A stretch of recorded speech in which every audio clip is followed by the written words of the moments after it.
कहानी की शुरुआत होती है एक सुनसान मार्केट से, जहां हम एक फैमिली को देखते हैं जो बिल्कुल चुपचाप खामोशी से जरूरत का सामान इकट्ठा कर रही होती है। ये लोग इतने ज्यादा डरे हुए थे कि एक दूसरे से बात तक नहीं कर पा रहे थे, बस इशारों से एक दूसरे को समझा रहे थे। आखिर कुछ तो था जो उन्हें बिल्कुल खामोश रहने पर मजबूर कर रहा था। इस फैमिली का लीडर है ली और उसकी वाइफ का नाम एवलिन है। यहाँ उनकी बड़ी बेटी रीगन जो बचपन से सुन नहीं सकती थी, और उनके दो बेटे मार्कस और बो होता है। बो उम्र में छोटा होता है, इसीलिए वो ज्यादा चीजें नहीं समझ पाता। वो ऊपर अलमारी में एक टॉय रॉकेट देख लेता है। जैसे ही वो रॉकेट को उठाने वाला होता है तो वो रॉकेट उसके हाथ से छूटकर नीचे गिरता है। ये देखकर सबके गले में सांसें अटक जाती हैं, लेकिन ऐन वक्त पर रीगन जल्दी से उस टॉय रॉकेट को कैच कर लेती है और सबकी जान बचा लेती है। ली सबको इशारों में समझाता है कि शाम होने वाली है, हमें जल्द से जल्द घर लौटना होगा, नहीं तो हम खतरे में पड़ सकते हैं। तभी इनका 4 साल का बेटा वही टॉय रॉकेट फिर से उठा लाया। उसे देखकर सभी दहशत में आ गए, क्योंकि ये रॉकेट बैटरी से चलने वाला था, जिसे ऑन करते ही शोर मच सकता था। ली अपने बेटे के हाथ से वो रॉकेट लेके उसकी बैटरी निकालकर टेबल पर रख देता है।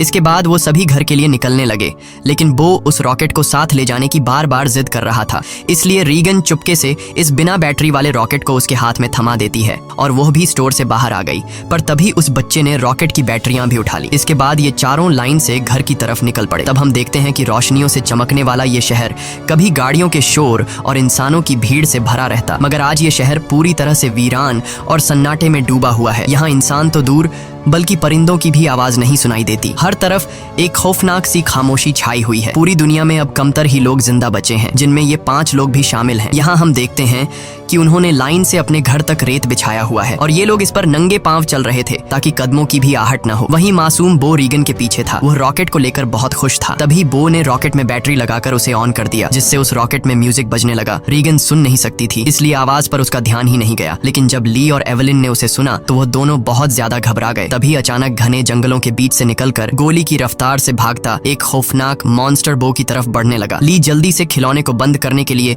बो की तरफ तेजी से दौड़ता है, लेकिन तब तक बहुत देर हो चुकी थी। वो मॉन्स्टर बो को अपने साथ ले गया। उसके बाद हमें 1 साल के बाद का सीन दिखाया जाता है। ली और उसकी फैमिली ने इस हालात में जीना सीख लिया था। ली ने अपने घर में एक रिसर्च रूम बना लिया था, जहां उसने उस मॉन्स्टर के बारे में पूरी जानकारी हासिल कर ली थी। यहाँ हमें पता चलता है कि वो खौफनाक मॉन्स्टर जो बिल्कुल धीमी सी आवाज को भी कई किलोमीटर दूर से डिटेक्ट कर लेता है। अच्छी बात ये थी कि वो मॉन्स्टर पूरी तरह से अंधे थे, लेकिन उनकी सुनने की ताकत इतनी तेज थी कि वे हवा में जरा सी वाइब्रेशन और धीमी से धीमी आवाज को भी महसूस कर सकते थे। अगर कोई इंसान जोर से सांस भी ले तो उसे भी महसूस करके ये मॉन्स्टर बिजली की रफ्तार से उसकी ओर दौड़ पड़ते थे और उस इंसान को कुछ ही सेकंड में खत्म कर देते थे। साथ ही साथ इन मॉन्स्टर्स की चमड़ी लोहे से भी ज्यादा मजबूत थी, जो उन्हें बंदूक की गोली और किसी भी हथियार से प्रोटेक्ट करती थी। दरअसल आज से 1 साल पहले ये मॉन्स्टर स्पेस से आए एक मेट्रॉइड के जरिए इस धरती पर आए। ये मॉन्स्टर्स इतने ज्यादा तेज रफ्तार थे कि कुछ ही वक्त में ये पूरी धरती में फैल गए और इस दुनिया से लगभग सभी इंसानों का नामो निशान मिटा दिया। इन मॉन्स्टर्स से बचने का सिर्फ एक ही तरीका था, और वो था बिल्कुल शांत रहना, जो कि ली और उसकी फैमिली ये राज जान चुके थे। इसलिए उन्होंने खुद की पूरी तरह से सेफ्टी कर ली थी। ली ने अपने घर के चारों तरफ सीसीटीवी कैमरास लगा दिए थे ताकि मॉन्स्टर के आने की खबर उनको लग सके। साथ ही उसने सीढ़ियों और रास्ते में कदम रखने वाली जगह पर एक खास तरह के निशान लगाए थे ताकि उन क्रीचर्स को उनकी पैरों की आहट भी ना आ सके। और ली ने अपने घर में एक अंडरग्राउंड बंकर भी बनाया था, जहाँ ये इन मॉन्स्टर्स पर रिसर्च करता था। उसने ये भी पता लगा लिया था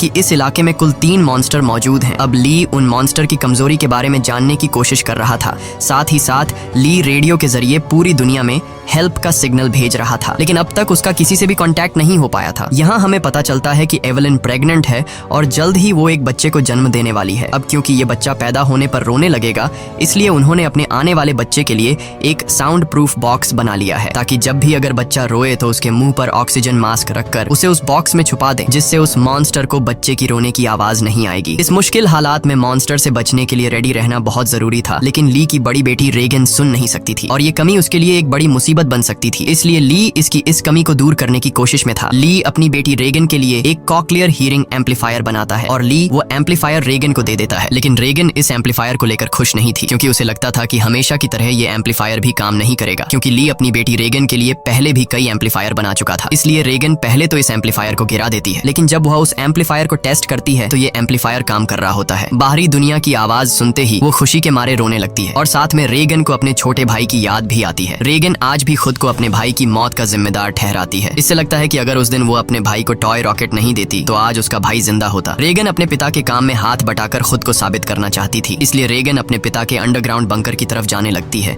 लेकिन तभी उसके पिता उसे रोक लेते हैं और उसे अंदर जाने से मना कर देते हैं, क्योंकि 1 साल पहले रीगन के अपने छोटे भाई को टॉय रॉकेट देने की गलती की वजह से अब वो रेगन पर बिल्कुल भी भरोसा नहीं करता। उसे डर लगता है कि नीचे अंडरग्राउंड बंकर में माइक्रोफोन, रेडियो और भी कई सारी चीजें हैं। अगर गलती से भी रेगन का हाथ किसी ऐसी चीज के साथ लग गया जो साउंड क्रिएट करती हो तो हमारी जान खतरे में पड़ सकती है। अगले दिन ली अपने बेटे मार्कस के साथ मछलियां पकड़ने नदी पर जा रहा होता है। रेगन भी उनके साथ जाना चाहती थी। रेगन ली से रिक्वेस्ट करती है कि प्लीज मुझे भी अपने साथ ले चलो, पर ली ने उसे अपने साथ ले जाने से मना कर दिया। वो रेगन से कहता है कि तुम्हारी माँ घर पर अकेली है, इसलिए तुम घर पर अपनी माँ का ख्याल रखो। जिसके बाद ली मार्कस के साथ नदी की तरफ निकल गया। ये बात रेगन को बहुत ज्यादा बुरी लगती है और वह नाराज हो जाती है। उसे लगता है कि उसके पिता उसे प्यार नहीं करते, इसलिए वह अपना बैग पैक करके वह भी घर से कहीं निकल गई और सीधा उस जगह पर आई जहाँ पर उसके भाई को मॉन्स्टर ने मार डाला था। वह अपने भाई के कब्र के पास लेटकर रोने लगती है और कुछ ही देर में यहीं पर रेगन की आंख लग जाती है। दूसरी तरफ एवलिन घर पर बिल्कुल अकेली थी। कुछ देर बाद वो बेसमेंट से कपड़े धोकर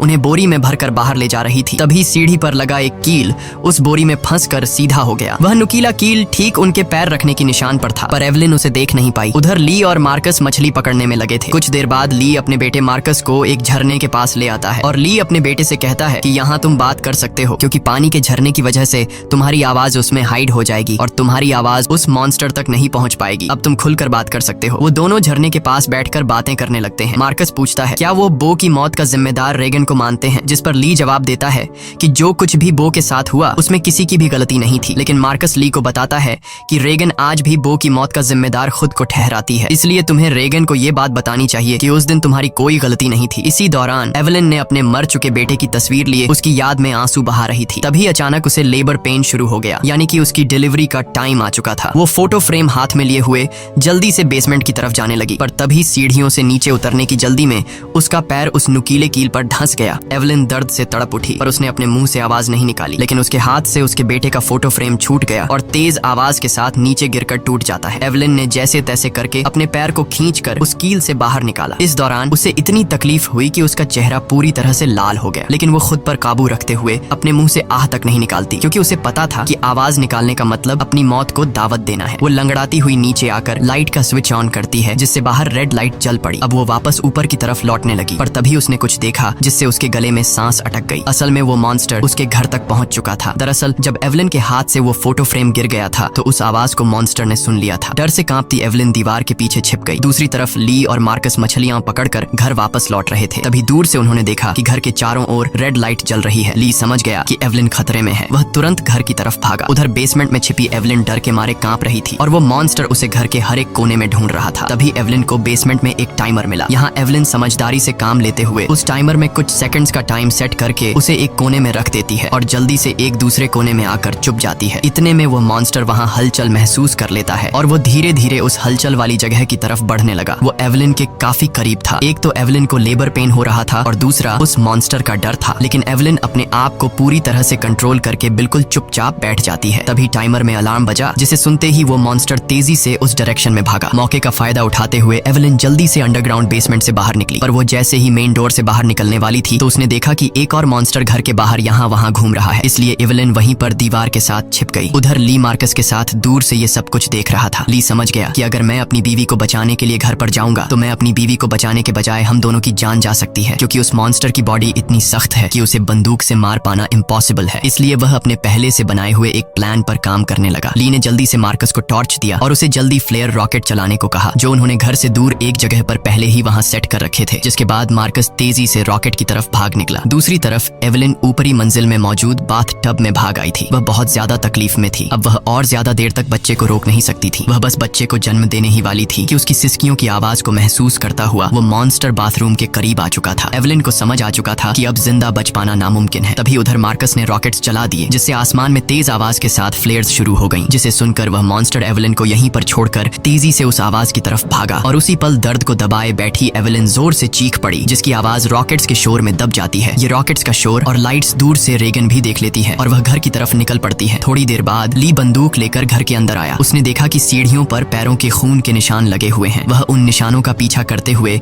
बाथरूम तक पहुंच जाता है। वहां पहुंचकर वह देखता है कि बाथ टब खून से लाल है। वह समझ गया कि एवलिन भी उस मॉन्स्टर का शिकार हो हो चुकी है। वह आंसू बहाता हुआ वहीं बैठ गया, पर तभी शावर रूम के कांच पर किसी ने हाथ रखा। वह कोई और नहीं बल्कि एवलिन ही थी। एवलिन ने इस मुश्किल हालात में भी खुद को संभाल कर एक बेटे को जन्म दिया था। एवलिन को जिंदा पाकर ली की आंखें खुली की खुली रह गईं। अब इससे पहले कि बच्चे की रोने की आवाज आती, ली तुरंत एवलिन और बच्चे को उठाकर अंडरग्राउंड रूम में ले आया, जिसके बेसमेंट में उन्होंने बच्चे के लिए साउंड प्रूफ बॉक्स बनाया था। लेकिन बेसमेंट में घुसने से पहले ही बच्चे ने रोना शुरू कर दिया, जिसे सुनकर वो मॉन्स्टर तेजी से उनकी ओर आने लगा। ली जल्दी से अंडरग्राउंड रूम में घुसा और दरवाजे को एक मोटे मैट्रेस से ढक दिया। ली ने फौरन बच्चे के मुंह पर ऑक्सीजन मास्क लगाया और उसे बॉक्स में बंद कर दिया, जिससे उसके रोने की आवाज बंद हो गई। तब जाकर उन दोनों ने राहत की सांस ली। यहाँ ली अपनी वाइफ एवलिन को बताता है कि मैं इन क्रीचर्स की कमजोरी जान चुका हूँ। अब जल्द उनके लिए मैं एक औजार तैयार करने वाला हूँ, जिससे ये क्रीचर्स हमारा कुछ नहीं बिगाड़ पाएंगे। इसी दौरान दूसरी ओर रेगन भी घर लौट रही थी। तभी उसे खेतों के बीच एक लाइट जलती हुई नजर आई। रेगन जल्दी से उस लाइट के पास आने लगी, लेकिन वह इस बात से अनजान थी कि एक मॉन्स्टर उसकी कदमों की आहट से उसके पीछे चलता आ रहा था। जैसे ही वह मॉन्स्टर रेगन को मारने के लिए उसके काफी करीब आया, तभी अचानक रेगन की कान की मशीन से एक नुकीली और तेज फ्रीक्वेंसी निकलने लगी। इस नुकीली आवाज से वो मॉन्स्टर तड़पने लग जाता है, जैसे ये आवाज उस मॉन्स्टर के कान के अंदर सुई की तरह चुभ रही हो। इस आवाज को ये मॉन्स्टर ज्यादा देर तक बर्दाश्त नहीं कर पाता और जल्दी वहां से भाग गया। वहीं यह आवाज रेगन के कानों को भी चुभ रही थी, पर जैसे ही वह मॉन्स्टर वहां से भागा, रेगन के कान में तकलीफ बंद हो गई। लेकिन रेगन को समझ नहीं आया कि आखिर उसके कान की मशीन ने ऐसा क्यों किया। वह इस पर ज्यादा ध्यान न देते हुए लाइट के पास पहुंच जाती है। तभी उसने पाया कि वो रोशनी एक टॉर्च की थी। जैसे ही रेगन उस टॉर्च को उठाने गई, तभी अचानक किसी ने उसका हाथ पकड़ लिया। वो कोई और नहीं बल्कि मार्कस था, जो डर से कांपता हुआ यहाँ छिपा हुआ था। अपनी बहन को देख मार्कस की घबराहट दूर हो गई। वह रेगन से कहता है कि मैं झाड़ियों से तुम्हें छुपकर देख रहा था, तुम्हारे पीछे वो मॉन्स्टर भी आ रहा था, लेकिन पता नहीं वह मॉन्स्टर तुम्हारे करीब आते ही अचानक भाग गया। ये सुनकर रेगन बहुत ज्यादा डर जाती है, क्योंकि उसे ये भी पता नहीं था कि उसके पीछे मॉन्स्टर आ रहा है। वहीं दूसरी तरफ एवलिन को अपने बच्चों की चिंता हो रही थी। वो ली से कहती है, मुझे डर लग रहा है कि कहीं उस मॉन्स्टर ने मेरे बच्चों को खा नहीं लिया हो, तुम जल्दी से मेरे बच्चों को ढूंढ लाओ। इसीलिए ली अंडरग्राउंड रूम में अपनी वाइफ और बच्चे को सुलाकर वहाँ से बाहर निकलता है। पहले वह यहाँ वहाँ खतरा ढूंढने लगता है, मगर अब वह मॉन्स्टर भी वहाँ से जा चुका था। पर उसने पूरा घर तहस नहस कर दिया था, जिससे वहाँ मौजूद पानी का एक पाइप भी टूट गया था और पानी सीधा नीचे अंडरग्राउंड रूम में जा रहा था। लेकिन ली का इस पर ध्यान नहीं गया और वह बच्चों को ढूंढने खेतों की ओर निकल पड़ा। इस दौरान उधर मार्कस और रेगन अनाज रखने वाली टंकी के ऊपर छिपे हुए थे और आग लगा लेते हैं, ताकि इस आग को देखकर उनके पिता यहाँ आ जाए। ली भी अपने बच्चों को यहाँ वहाँ ढूंढने लगता है। कुछ देर बाद पानी के शोर से एवलिन की आंख खुल जाती है। उसने देखा कि पूरा बेसमेंट पानी से भर चुका था। पानी ऊपर से झरने की तरह बहकर नीचे आ रहा था। इतने में एवलिन की नजर अपने बच्चे की बॉक्स पर पड़ी। वह बॉक्स खुला हुआ था, पर वहाँ से बच्चे की जरा सी भी आवाज नहीं आ रही थी। एवलिन जैसे ही बॉक्स के पास जाने लगी, तभी उसे बॉक्स के पास ही सामने से एक मॉन्स्टर नजर आया। उसे देखकर एवलिन बहुत ज्यादा घबरा गई। एवलिन को लगा कि शायद मॉन्स्टर ने उसके बच्चे को खा लिया है, क्योंकि एवलिन को वह बॉक्स तो नजर आ रहा था, लेकिन वह बॉक्स उससे काफी दूर था, इसलिए वह बॉक्स के अंदर देख नहीं सकती थी कि बच्चा अभी भी जिंदा है या फिर मॉन्स्टर ने उसे खा लिया। इसलिए वह धीरे धीरे बॉक्स की तरफ बढ़ने लगी। तभी वो मॉन्स्टर भी पानी में उतर जाता है। लेकिन एवलिन जब बॉक्स के करीब पहुंची तो उसने देखा कि उसका बच्चा सही सलामत है। खुशकिस्मती से बच्चे ने आवाज नहीं किया था, जिस वजह से उसकी जान बच गई थी। वह अपने बच्चे को लेकर एक कोने में आकर चुपचाप खड़ी हो गई, पर वो मॉन्स्टर मौत बनकर एवलिन के पास ही मंडरा रहा था। अगर बच्चे के मुंह से जरा सी भी रोने की आवाज निकलती तो उनकी मौत पक्की थी। दूसरी ओर रेगन और मार्कस अपने पिता का इंतजार करते करते थक चुके थे। रेगन को लगता है कि उनके पिता उन्हें बचाने के लिए नहीं आएंगे। अब वह अकेले ही घर जाना चाहती थी, लेकिन मार्कस को अपने पिता पर पूरा यकीन था। अपनी बहन को जाता देखकर मार्कस उसे रोकने की कोशिश करता है, लेकिन जैसे ही वह अपनी बहन को रोकने के लिए आगे बढ़ता है तो अनाज की टंकी का दरवाजा खुलकर वह उसके अंदर गिर जाता है। गिरते वक्त मार्कस के मुंह से तेज आवाज निकल जाती है, जिसे सुनते ही वह मॉन्स्टर जो एवलिन को घर में ढूंढ रहा था, वह फौरन उस आवाज के पीछे भाग पड़ा, जिससे एवलिन तो बच गई, लेकिन अब मार्कस की जान खतरे में पड़ गई थी। अनाज से भरी वो टंकी दलदल की तरह थी, जिसके अंदर फंसा मार्कस बाहर आने के लिए जितना जोर लगा रहा था, उतना ही वह उसके अंदर धंसता जा रहा था। यहाँ रेगन टंकी का दरवाजा तोड़कर उसे नीचे अनाज में फेंक देती है और खुद भी नीचे टंकी में कूद जाती है। मार्कस जैसे ही अनाज में डूबने वाला था, रेगन उसे पकड़कर बाहर निकाल लेती है और ये दोनों दरवाजे के ऊपर बैठ जाते हैं, जिससे उनकी जान बच जाती है। लेकिन इन दोनों की हलचल को मॉन्स्टर ने सुन लिया था, इसलिए वो मॉन्स्टर खेत के रास्ते से तेजी से होते हुए टंकी की तरफ बढ़ता है। ली मॉन्स्टर को तेजी से टंकी की तरफ जाता हुआ देखकर समझ जाता है कि उसके दोनों बच्चे अनाज के टंकी के पास हैं। रेगन ने मार्कस की जान तो बचा ली थी, लेकिन उसका कोई फायदा नहीं होने वाला था, क्योंकि इतने शोर शराबे के बाद मौत का साया तेजी से उनकी तरफ बढ़ रहा था। अगले ही पल वो मॉन्स्टर भी टंकी के अंदर कूद पड़ा। वो उन दोनों को मारने के लिए जैसे ही आगे बढ़ा, तभी रेगन की कान की मशीन से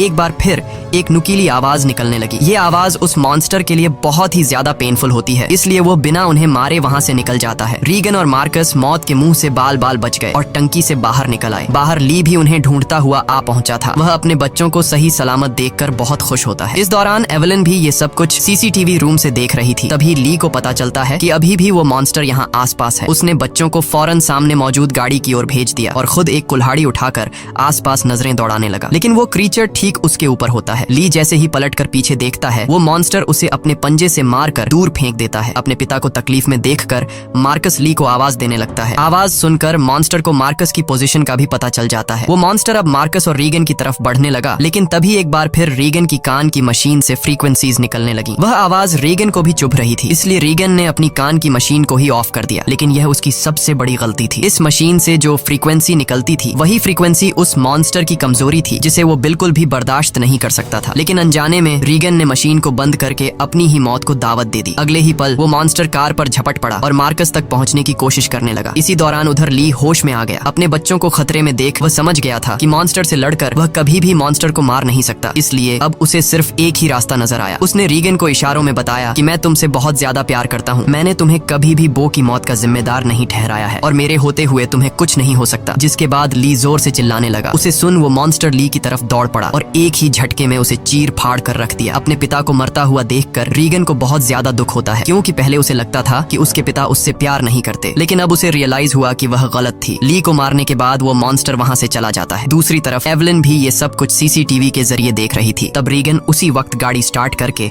अपने भाई के साथ घर आ पहुंचती है। एवलिन ने अपने बच्चों को सही सलामत देखते ही सीने से लगा लिया। तभी एवलिन ने देखा कि वो मॉन्स्टर एक बार फिर से उनकी तरफ आ रहा है। इसके बाद ये लोग जल्दी से घर के अंदर चले जाते हैं, जहाँ मार्कस और रीगन अपने छोटे भाई को देखते हैं। रीगन देखती है कि उसके फादर उसके कोक्लियर इम्प्लांट के लिए कितनी मेहनत कर रहे थे। अब वो अपने फादर को बहुत ज्यादा मिस करने लगती है। कुछ देर बाद वह मॉन्स्टर उनके घर घुस आया। एवलिन यहाँ बंदूक तान कर उसके सामने खड़ी हो गई। एवलिन के पास बंदूक तो थी, पर वह जानती थी कि उसकी गोली उस मॉन्स्टर की मोटी खाल का कुछ नहीं बिगाड़ सकती, इसलिए अब उन्हें अपनी मौत अपनी आंखों के सामने नजर आ रही थी। लेकिन जैसे ही ये मॉन्स्टर उन लोगों को मारने के लिए आगे बढ़ा, तभी अचानक रीगन के कान में तकलीफ होने लगी। लेकिन दूसरी तरफ उसने देखा कि वो मॉन्स्टर भी अचानक तड़पने लगा। यानी जैसे ही रीगन के कानों में तकलीफ शुरू हुई, तभी दूसरी तरफ वो मॉन्स्टर भी उससे कई गुना ज्यादा तकलीफ महसूस करने लगा। रीगन समझ जाती है कि उसके कान में लगी मशीन जो उसके पिता ने बनाई थी, उसका इस मॉन्स्टर के साथ कोई कनेक्शन है। तभी रीगन का ध्यान अपने पिता के रिसर्च पर गया, जिससे रीगन को पता चला कि उसके कान के मशीन से निकलने वाली हाई पिच फ्रीक्वेंसी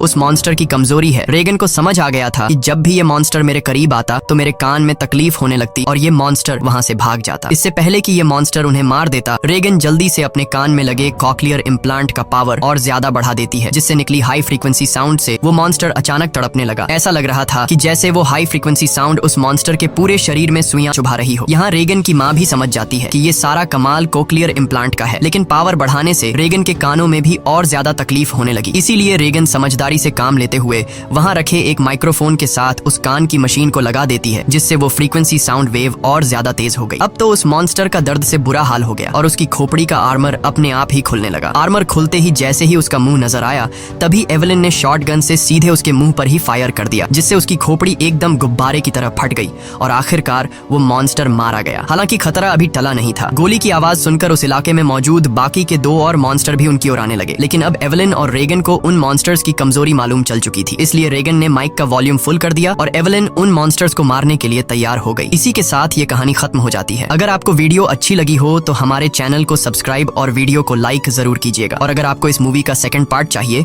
तो नीचे कमेंट में पार्ट 2 लिखें।